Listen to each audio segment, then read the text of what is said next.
우리 오늘 계속해서 말씀 묵상학교 우리 두 번째 시간이죠.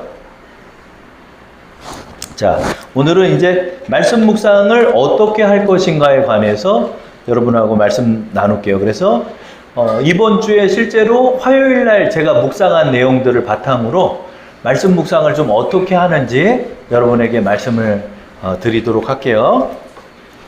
자, 우리 첫 번째 페이지를 여러분 보시면은 말씀 묵상 어떻게 하나요? 실전편입니다. 자, 말씀 묵상은 먼저 이 말씀 묵상은 여러분 오래 할 필요도 있지만은 한 10분 정도 하시면 좋아요. 10분 정도.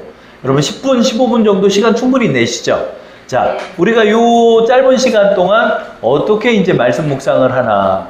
먼저 이제 마음으로 기도하시는 거예요. 하나님, 오늘도 하나님께서 은혜의 문을 열어주셔서 성령님을 통해서 내가 말씀을 깨닫게 해주세요. 이렇게 하나님 앞에 기도를 하고, 그리고 오늘 주어진 말씀 묵상지를 피시는 거예요. 그래서 그 내용을 쭉 한번 읽으면서 읽고, 그리고 이제 첫 번째로 이제 말씀 묵상을 어떻게 하냐면 그 말씀 읽는 한 장의 내용이 무슨 내용인지를 먼저 관찰을 해야죠.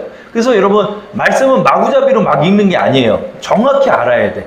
말씀을 정확한 뜻을 해석을 해야지 내 마음대로 해석을 하면 어떻게 된다? 이게 2단, 3단으로 가버리는 거예요. 그래서 이제 말씀 묵상 중에서는 이제 묵시문학은 말씀 묵상을 할 수도 있겠지만은 좀 요한계시록 같은 말씀, 다니엘서 말씀 같은 경우는 말씀 묵상을 조금 조심해야 되는 게 있어요. 왜냐하면 상징적인 내용들이 많이 있기 때문에 그런 걸 갖다가 막 하나님의 계시랍시고 이렇게 하면은 지금 지금 이단들이 다 이런 사람들. 자, 그래서 이제 여러분들이 말씀 묵상을 할 때 어떻게 한다? 관찰을 하는 거예요. 관찰을 하는데 관찰이 뭐냐면 읽은 내용을 객관적으로 정확히 파악하는 게 필요한 거예요. 아, 이게 뭘 말하는구나 하는 거를 아는 거예요.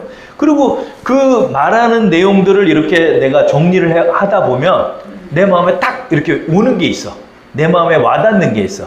그러면 그것을 적용에다가 김 집사가 들어야 되는 말씀, 박 집사가 들어야 되는 말씀이 아니라 나에게 적용하는 거예요. 나에게. 이거는 정직해야 돼요. 정직하게 해서 하나님이 어떤 찔림을 줄 때도 있고 어떤 교훈을 줄 때도 있고 지혜를 줄 때도 있어요. 그러면 그거를 나한테 적용하는 거야. 아, 이게 이런 깨달음이 있구나. 그래, 내가 이렇게 해야 되겠구나. 아, 내가 그때 이걸 잘못한 거구나. 이건 내가 잘못 생각했구나 하는 거를 깨달아. 그걸 적용에다 적고 그 다음에 아, 오늘 하루는 내가 어떻게 해야 되겠다 하는 거를 적는 게 실천이에요. 그래서 말씀 묵상은 3가지로 구성돼요. 간단해요. 관찰을 통해서 내용을 파악하고 적용을 통해서 나에게 적용하고 셋째, 실천을 통해서 오늘 하루 실천할 걸 한번 적어보는 거예요. 이거를 습관적으로 하는 거야. 마치 여러분들 일기 쓰는 분들처럼 내가 말씀 묵상을 이렇게 하는 거야. 여러분 시간이 되시는 분은 또 시간을 갖고 1시간, 2시간씩 말씀 통독도 하세요. 또 어디 좋은 목사님 계시면 성경 공부도 하세요. 그런 것도 다 말씀이니까 배우는 건데 이 말씀 묵상은 좀 다르다는 거예요. 말씀 묵상은 좀 개인적인 거예요. 여러분 마치 내가 저녁에 일기장을 하나 쓰고 자는 사람처럼 나를 향한 말씀 일기장이 이 말씀 묵상이 되는 거예요. 그래서 이 말씀 묵상을 하면 정말 깊은 곳에 이르러요. 그리고 내가 정말 몰랐던 내용을 보게 돼. 야, 성경 말씀에 이런 말이 있네? 그런 거야. 성경 통독을 하면 쭉쭉 읽어 나가잖아요. 그러니까 그냥 전체를 훑고 나가는 게 많아. 그런데 말씀 묵상은 딱 한 장만 보잖아요. 그러다 보니까 자세히 보게 돼. 말 한마디 한마디를 보게 돼. 근데 그 말 한마디 한마디를 보면서 내가 생각지도 못한 하나님의 은혜가 오는 거예요. 이 말씀 묵상의 맛이 있다니까. 그래서 말씀 묵상은 뭐로 구성된다? 저를 한번 따라할게요. 관찰, 적용, 실천. 이거 간단해요. 말씀 읽어보고 나한테 적용하고 오늘 하루 실천할 거 적는 게 말씀 묵상이에요. 말씀 안에서 우리가 써나가는. 그래서 여러분들이 이제 말씀을 제대로 배우는데 중요한 게 뭐다? 목사님은 일주일에 한 번 만나잖아요, 여러분. 근데 말씀 묵상은 매일 만나는 거죠. 그렇기 때문에 여러분 말씀 묵상이 꼭 필요해요. 그래서 이 말씀 묵상을 배웠던 사람들이 나중에 그 맛을 알고 전화가 와요. 이렇게 좋은 건지 몰랐다고. 이렇게 좋은 건지 몰랐다고. 이 말씀 묵상을 통해서 여러분 해야 돼. 그래서 이제 실전편을 통해서 저는 개척할 때도 말씀 묵상을 했고요. 여러분, 그리고 결혼할 때도 말씀 묵상을 통해서 결혼을 하게 됐고요. 그리고 모든 과정이 다 말씀 묵상이었어. 이게 어떻게 이게 이렇게 적용이 되나? 이 추상적인 말씀이 내 삶 속에 어떻게 실제적으로 되나에 대해서 여러분하고 나누도록 할게요. 자, 모든 이제 여러분 백문이 불여일견이라고 하는 거를 직접 봐야 돼. 그러면은 이제 내가 배우게 되는 거니까. 근데 여러분 이제 포인트를 하나 알 게 뭐냐면 저를 한번 따라하세요. 모든 말씀 묵상은 관찰에서 나온다. 여러분 말씀 묵상을요 그냥 이건 뭐 내가 아는 말씀이지 뭐 이렇게 읽으면 안 돼. 아무것도 모르는 사람인 것처럼 읽어봐야 되는 거야. 그러다 보면 내가 전혀 생각지도 못한 게 나오는 거야. 막 20년 전에 있었던 일이 막 떠오르고 내가 막 문제로 고민하던 일의 해결책을 찾게 되고 와 놀랍다니까요 여러분 이 말씀이. 우리 다음 장 한번 넘기셨죠? 자 보세요. 이게 이제 이 말씀이 이제 한 장을 읽는 가운데 이제 화요일자 이번 주 화요일에 말씀 묵상이 나왔던 내용이에요. 그래서 이제 요 밑에 부분 보면 관찰이라고 써 있죠. 밑에 부분 보면 관찰이라고 써 있죠. 자, 우리 먼저 기도를 하고 말씀을 한번 읽으라고 그랬잖아요. 그러니까 이 민수기서 말씀인데 민수기서 12장 1절하고 2절 말씀을 다 함께 합독 한번 해볼게요. 한번 읽어보세요. 시작. 모세가 구스 여자를 취하였더니 그 구스 여자를 취하였으므로 미리암과 아론이 모세를 비방하니라. 그들이 이르되 여호와께서 모세와만 말씀하셨느냐 우리와도 말씀하지 아니하시느냐 하매 여호와께서 이 말을 들으셨더라. 여러분 일단은 요거까지만 읽어본 거야. 이 말씀은 우리가 잘 알아요. 왜냐하면 모세가 아내가 시보라라를 아내가 있었잖아요. 근데 이 아내가 아마 좀 일찍 죽은 것 같아요. 일찍 죽다 보니까 모세가 구스 여자를 만났다. 이 구스 여자는 지금으로 따지면 이디오피아, 약간 그 이집트 쪽 그 여인을 아내로 얻었던 것 같아요. 이렇게 아내로 얻었는데 이 이방 여자를 아내로 얻은 것에 대해서 그 형하고 누나가 비방을 했다는 거예요. 근데 비방할 만하잖아요. 왜? 아니 이스라엘 여자도 아니고 이방 여인을 아내로 얻었기 때문에 그 부분에 대해서는 하나님의 율법상 잘못된 거예요. 왜냐하면 이방 여인하고 결혼하지 말라고 그랬어. 이거 분명히 모세가 실수한 거야. 잘못한 거야. 자, 그러면 이거는 지금까지 우리가 알고 있는 내용이죠. 근데 제가 뭐라고 그랬어요? 관찰은 처음 보는 사람처럼 읽어야 된다고 그랬죠. 내가 아는 내용이야 하는 걸 썰을 풀면 안 돼. 오늘 하루 내가 밥을 짓는 거야. 그렇기 때문에 처음 하는 것처럼 이 내용을 객관적으로 파악하는 관찰이 필요하다. 자, 제가 관찰을 어떻게 했나 한번 볼게요. 자, 여러분 밑에 보면 1이라고 써 있죠. 관찰 1. 자, 제가 한번 읽어볼게요. 모세가 구스, 이디오피아 여인을 아내로 맞았다. 그랬더니 미리암과 아론이 비방했다. 자, 12장 1절 말씀을 그대로 관찰했죠. 그냥 있었던 줄거리를 쓰는 거야. 있었던 줄거리를 써보면서 관찰하는 거예요, 여러분. 자, 모세가 구스 여자를 아내로 맞았다. 구스 여자를 취하였으므로 미리암과 아론, 이 모세의 형과 누나거든요. 모세의 형과 누나가 비방했다. 자, 그 다음에 이제 2절 말씀을 이제 관찰한 내용이에요. 한번 읽어볼게요. 시작. 그런데 비방의 내용이 구스 여인에 관한 건이 아니라 자신들도 하나님과 대화를 나눌 수 있다는 능력이 있다고 말한다. 사실 그들의 불만은 구스 여인권이 아니라 모세의 권세를 시기하는 거였다. 자, 관찰을 하면서 이거를 딱 캐치하게 된 거야. 봐봐요. 12장 1절 보니까 구스 여자, 이방 여자를 아내로 맞았는데 형과 누나가 비방했다 나왔죠. 근데 2절에 뭐라고 그래요? 2절을 보니까 그들이 이르되 여호와께서 모세와만 말씀하냐? 이렇게 얘기했다는 거예요, 미리암이. 근데 좀 이상하잖아요. 뭐가 이상해? 아니, 구스 여자를 아내로 맞이한 거를 비방했으면 2절에서 이렇게 나와야지. 아니, 어떻게 이방 여인과 이스라엘의 지도자가 결혼할 수 있습니까? 이것은 율법상 잘못된 게 아닙니까? 이런 내용이 나와야 되는데 갑자기 2절에 뻘쭘한 말이 나오는 거야. 무슨 말이나? 아니, 하나님이 지랑만 얘기해? 이 말이 2절에 나온 거야. 이걸 관찰해 보니까 이렇게 보는 거야. 뭘 관찰했냐면, 아니 왜 이 말을 했을까? 아니 미리암과 아론이 왜 이 말을 해? 구스 여인에 대한 건이면 구스 여인 건만 얘기를 해야지 왜 이런 말을 해? 야, 모세가 뭐 하나님하고 자기만 얘기하냐? 나랑도 얘기한다 이러는 거야. 여기 보세요. 모세와만 말씀하셨느냐? 우리도 말씀하지 않냐? 그러는 거야. 야, 나도 하나님하고 통하는 사람이야. 이러는 얘기를 하는 거야, 지금. 관찰의 내용에서 이 내용이 나왔죠. 왜 이 내용이 나왔나? 가만히 관찰을 해봤더니 사실은 형하고 누나는 구스 여인을 아내로 맞이한 게 별로 관심이 없었던 거야. 뭐가 지금 이 사람들이 왜 비방했나 알고 봤더니 모세의 권세를 시기한 거야. 왜? 그거를 어떻게 추정할 수 있어? 아니 모세랑 하나님만 얘기하냐? 나도 얘기한다 그러는 거야. 그러니까 이거를 관찰해서 본 거야. 이게 보인 거야 이번 주에. 왜 이런 말을 했을까? 형과 누나래도 저 권세욕은 똑같구나.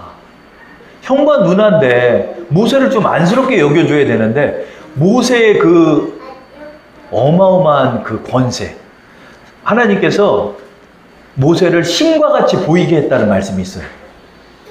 신과 같은 사람이야 모세는. 감히 눈도 못 마주쳐. 왜? 바다를 갈라버리니까. 그러니까 이게 시기하는 마음이 있었던 거야. 형하고 누나인데도 그 권세가 시기가 생기는 거야. 자, 5절 볼게요. 자, 5절을 이제 또 관찰해 본 거야. 5절 말씀 한번 읽어볼게요. 먼저 12장 5절. 여호와께서 구름 기둥 가운데로 강림하사 장막문에 서시고 아론과 미리암을 부르시는지라 그 두 사람이 나아가매. 그러니까 5절 관찰 5번을 보면 하나님께서 강림하셔서 미리암과 아론과 모세를 부르셨다. 자, 우리 8절 한번 읽어볼까요? 시작. 그와는 내가 대면하여 명백히 말하고 은밀한 말로 하지 아니하며 그는 또 여호와의 형상을 보거늘 너희가 어찌하여 내 종 모세 비방하기를 두려워하지 아니하느냐 그랬던. 자, 8번 관찰 8번 한번 볼게요. 모세는 하나님과 직접 대화하는 사람일 정도인데 너희가 어찌 비방하는 바를 두려워하지 않느냐며 책망하셨다. 그리고 10절 보면 미리암이 나병에 걸렸다. 이렇게 관찰한 거죠. 자, 이 내용을 정확히 파악을 해보는 거야. 관찰은 이 말씀이 뭘 말하는지를 파악해보는 거야. 객관적으로. 나의 생각을 넣는 게 아니에요. 객관적으로 파악하는 거야. 미리암과 아론이 뭘 비방했다는 거야? 나도 능력 있다 이거야. 나도 능력 있다. 나도 하나님과 대화한다는 거야. 2절 말씀 보면 모세와만 말씀하셨느냐? 우리와도 말씀하지 아니하냐? 이러는 거야. 나도 하나님과 통한다 이거야. 나도 하나님하고 통하는 사람. 나도 하나님의 직접 계시를 받는 사람이라는 거야. 그랬더니 하나님이 나타나서 뭐라고 그래요? 야, 모세는 니네보다도 훨씬 뛰어나. 뭔지 알아? 다른 사람들은 꿈이랑 환상을 보여주지만 나는 모세랑 직접 대화를 나눠. 모세는 내 형상까지 봤어. 근데 니네가 무슨 말 하는 거야? 이렇게 얘기하는 거야. 그러니까 하나님의 책망의 내용이 뭐다? 미리암이 왜 나병에 걸렸냐? 하나님의 권위에 대한 도전이었다는 거야. 이것은 하나님의 권위에 대한 도전이야. 왜? 하나님이 그런 권위를 주셨는데 그것을 시기하였다는 것은 하나님의 권위에 도전하고 있다는 거야. 나도 그런 능력이 있다라고 생각한 거야. 그래서 시기한 거였어.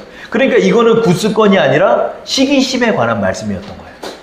자, 이거를 이제 제가 관찰을 통해 파악했어요. 자, 적용은 뭐라고 그랬죠? 적용은 나에게 적용한다. 김 집사, 박 권사에게 전하는 게 아니라 이은석이에게 하는 거야. 그래서 사실은 말씀 묵상은 은밀히 해야 돼요. 더 정직하게 할수록 말씀 묵상은 나누지 못해. 왠지 알아요? 하나님이 나의 더러운 패부까지 보일 때가 있어. 그걸 어떻게 까발려서 얘기해? 그거는 하나님하고 나랑만 하는 거야. 더러운 것을 씻을 때는요, 여러분, 옷을 벗어야 되잖아요. 그런 것처럼 이 말씀 묵상이 더 깊이 들어가면 하나님께서 여러분의 패부를 드러내시는 거예요. 그러면서 성결을 입는 거야. 내가 고침도 받고, 내 병든 것도 고침받고 막. 그래서 이 말씀 묵상이 얼마나 박진감 넘치고 은혜가 되는, 막 말씀 묵상을 하다가 막 10분 하다가 막 엉엉 울고 집에 들어갈 때도 있어요. 막 은혜가 와가지고. 깨달음이 와가지고. 거짓말 같죠? 아니에요. 자, 그럼 적용을 어떻게 하는지 볼게요. 자, 한번 읽어보겠습니다. 제가 한번 보세요. 미리암과 아론은 형제인데도 모세를 비방한다. 그런데 비방한 내용이 이방 여인의 결혼권이 아니라 모세의 권위에 대한 도전이었다. 그들이 이렇게 생각한 것은 자신들도 할 수 있다고 생각하기 때문이었다. 사실 두 형제는 모세를 시기하고 있던 것이다. 모세의 권세가 탐났고 자신들도 할 수 있다고 여겼던 것이다. 권세에 대한 욕심은 형제에도 없다. 그들의 불만은 무엇인가? 나도 할 수 있는데 모세만 하나님과 통한다고 생각하는데 비롯됐다. 나도 저 자리에서 할 수 있다라고 생각하는 것이다. 이게 관찰의 내용에서 파악한 내용이야. 근데 이거를 읽고 있는데 하나님 저를 책망하시는 거예요. 뭘 책망했냐? 이제 솔직하게 볼게요. 자, 나도 다른 목사님을 비방하기도 하는데 사실 그들의 권세가 부러운 것이 아닐까? 나도 저만큼 설교할 수 있다고 생각했고 성도를 섬길 수 있다고 생각하기 때문이었다. 나도 저 자리에 서서 존경받고 사랑받고 호사를 누리고 싶은 마음이 있는 것 같다. 그러나 하나님께서 미리암과 아론을 책망하신 것처럼 그 자리에 책무를 주신 것은 하나님이다. 미리암의 징계는 하나님의 권위에 대한 도전이었다. 내가 다른 이들의 권세를 비방하는 것은 하나님의 권세를 비방하는 셈이다. 하나님이 직임을 모세에게 주셨고 그와는 더 자세히 대화하신다. 이것을 하나님이 정하셨다. 그 정하신 것에 왈가왈가해서는 안 된다. 아론과 미리암이 왜 비방했냐? 형인데도 저 자리에 서고 싶은 거예요. 사람의 마음이라는, 사람의 욕심이라는. 그래서 나의 비방의 내용들을 하나님이 알게 하라. 그래서 하나님 앞에 이걸 회개했어요. 하나님, 내가 저 자리에 못 쓴 게 억울하고 저 자리에 아버지 잘 만나서 쓴 사람들이 꼴 보기 싫고 하지만 사실은 하나님께서 내 마음속에 나의 그 시기심을 드러내셨군요. 하나님, 제가 잘못했습니다. 그러면 내가 왜 잘못한 것입니까? 그 말씀에 대한 의미가 여기 있다는 거죠. 뭐죠? 은서가, 내가 졸아서 저 아들이 담임 목사로 안 친 것 같냐? 야, 저 목사가 자기 아들 안 친 게 내가 무능력해서 안 친 것 같냐? 아니다. 내가 안 친 거다. 내가 안 친 거다. 권세는 하나님이 주시는 거다, 은서가. 너는 네 자리가 있는 것이고 저들은 저 자리가 있는 것이다. 그 이유는 그 권세에 대한 모든 평가는 하나님이 하실 것이다. 너가 그 비방하는 그 내용은 사실은 하나님을 비방하는 거다. 왜? 내가 안 쳤기 때문에. 내가 안 친 것을 네가 비방한다는 건 나의 권위에 대한 도전이 아니겠냐. 저의 회개의 내용의 핵심이 뭐였냐? 바로 이것이었어요. 하나님, 사실은 부러워놓고는 내가 뭘 비방하는 것처럼 얘기를 했지만 사실은 그거 거짓말이에요. 나도 저 자리에 서서 저렇게 존경받고 싶고요. 저렇게 하고 싶었던 거였어요. 하나님, 이것을 드러내시니 감사합니다. 하나님, 내가 잘못했습니다. 저들은 저들대로의 길이 있는 것이고 나에게 주어진 이 자리도 얼마나 감사한 것입니까? 하나님, 감사합니다. 나의 시기심을 하나님의 은혜로 버리게 하옵소서. 이렇게 기도했어요. 여러분, 실천의 내용을 한번 볼게요. 내게 주어진 만큼의 능력이 있다. 그것이 나의 직임이다. 내게 주어진 일, 말씀 준비, 중보기도, 교회 섬김을 감사한 마음으로 행하자. 다른 일과 비교하지 말자. 다른 권세, 더 높은 권세에 대해 시기해서는 안 된다. 그것을 인정하자. 그들을 인정하자. 겸손하자. 이렇게 이제 적어본 거예요. 그리고 이제 하나님 앞에 회개를 하고 오늘 하루를 시작했어요. 화요일 하루를 시작했어요. 자, 여러분, 말씀 묵상이 무엇이다? 이 관찰을 통해서 이런 적용이 어떻게 나왔죠? 2절에서 나왔어요. 다 꽂힐 때가 있어. 2절에 있어. 그들이 이르되 여호와께서 모세와만 말씀하셨느냐? 우리와도 말씀하지 아니하셨느냐 하매 여호와께서 이 말을 들으셨더라. 나도 하나님하고 말할 수 있다는 거예요. 사실은 나도 능력이 있다고 생각하는 거예요. 미리암과 미리암과 아론이 이렇게 시기 했던 건 나도 그런 능력이 있는데 왜 모세한테만 저렇게 권세를 줬냐. 그게 불만이었던 거예요. 그러나 이 말씀을 통하여 우리의 마음속에 있는 시기심을 하나님 드러내는 거예요. 여러분 죄를 드러낼 때는요. 하나님께서 핀셋으로 뽑아서 드러내는 것처럼 드러내는 거예요. 여러분 이것들을 여러분이 회개해. 그렇다고 내가 치유받은 것도 아니에요. 하나님께서 계속해서 드러내는 거예요. 그 하나하나. 여러분 성결의 은혜는요. 여러분 속에 감추어져 있어요. 여러분의 죄는요. 여러분 속에 감추어져 있어요. 말씀 묵상을 통해 하나님께서 이런 은혜를 주십니다. 그래서 오늘 7절편을 통해서 이런 말씀 저의 사변적인 일이지만 제가 솔직하게 그냥 적었어요. 왜냐하면 여러분하고 형식적으로 하고 싶지는 않았기 때문에 그런 거예요. 여러분 말씀 묵상을 통해서 여러분들이 이런 은혜를 하루하루 경험해 보세요. 그래서 하나님이 이렇게 회개하니까 또 따뜻하게 또 감싸주시는 거예요. 은서가 내가 너와 함께한다. 그렇게 함께 해주시는 거예요. 그리고 자족하는 마음을 하나님 앞에 구하고 나가야 돼요. 내가 그래 하나님 이 일도 내가 감사히 여기고 귀히 여길 수 있게 하옵소서. 남과 비교하지 않게 하시고 나의 시기심을 십자가에 못 박게 하옵소서. 이렇게 또 기도하고 나가는 거예요. 그래서 우리가 매 순간 주님이 부르시는 날까지 말씀 묵상을 하면서 계속해서 하나님 앞에 고침을 받고 치유를 받고 지혜를 얻고 인도함을 받으면서 그렇게 걸어가는 거예요. 자, 오늘 말씀을 통해서 우리가 배운 게 무엇이다? 관찰, 적용, 실천이다. 하나님께서는 오늘도 우리에게 말씀하시는 것 같아요. 뭐냐면 너는 나와 상관이 있느냐? 상관이 있는 자 뭐죠? 주님의 씻음을 경험한 자들이 주님과 상관이 있는 거예요. 그런 것처럼 여러분 항상 우리는 교회에서 하나님의 씻음을 경험하는 자들이에요. 다들 못났고 다들 죄인이에요. 우리 모두가 우리의 하나님의 은혜를 경험하는 길에 들어서야 한다. 그게 더 깊은 길로 들어서는 것이다. 여러분 이걸 기억하면서 여러분들이 말씀 묵상을 또 실천하시고 또 순종하시면 순종한 만큼 또 상을 받아요, 여러분. 그래서 여러분들이 그걸 잘 기억하면서 우리 하나님 앞에 나아가도록 하겠습니다.